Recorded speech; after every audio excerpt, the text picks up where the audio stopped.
Hey guys, welcome to my video. It's me, Jeff, 4th year student, and today we're diving into something really cool, kind of mysterious. Yep, it's the part of forensic science that deal with handwriting, signature, and documents that might be fake or tampered. So yun guys, makikita nyo po dyan na may mga iba't ibang signatures. Yung mga signature na yan is na-test na po yan ng mga student. And then yung ang ating fluorescent lamp. So yung fluorescent lamp ginagamit po siya sa mga document, halimbawa ng mga PSA natin kung inukumpara siya, no? So dito po yung ito yung profile projector natin. So yan, makikita niyo papunta tayo sa ating mga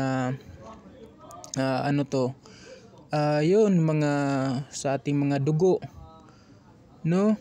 So yan, makikita nyo po dyan, ito yung mga magnifying glass. So ginagamit po siya sa signature, no? Kung meron bang mga ginagaya ba natin mga signature. So makikita nyo po dyan ang aking mga kasama, nagtatanong din siya sa akin. So sinagot ko siya na di ko alam yan, pre.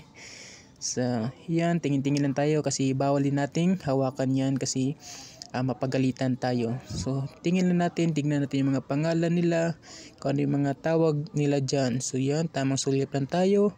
So ngayon, ano yan, tinitignan mo dyan is na di ko alam kung ano pangalan yan, pero kasama din siya sa question document. Ayan, yung mga ilaw na yan is para yata yan sa pera, kalimutan ko na, pero yan, nagamit din namin yan nung 3rd year kami. So ayan, ilaw din siya, hindi niyan patawa-tawa ako kasi di ko alam yung tawag niyan. So ayan nga, punta tayo dito sa ito, natatandaan ko ginamit namin yan. Ito nga pala is yung yung signature. Yun yung first activity namin nung kami ay nag 3rd year. And then yan yung mga document na yan. So yan lang, maraming salamat po sa inyong lahat and thank you.